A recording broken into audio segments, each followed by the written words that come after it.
So my hubby and I just completed Linda's beta testing parenting course, and it was jam-packed with so much Linda wisdom. Linda's probably one of the most well-read people I've ever met, and the lessons were all really well researched.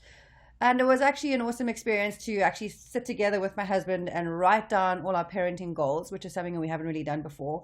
And then some other parts of the course I enjoyed was learning how to better communicate with children, how to be a better listener, recognizing my own inner critic and learning how to stop it and recognize it, working out our family values, figuring out what's getting in the way of our family connecting, understanding how children behave based on their 5 fundamental needs, and lots more. This is just a quick summary. There was lots of other good stuff in there.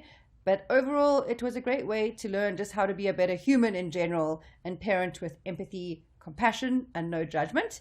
And while we were doing it, we had some real aha moments and feel that we are better parents for it.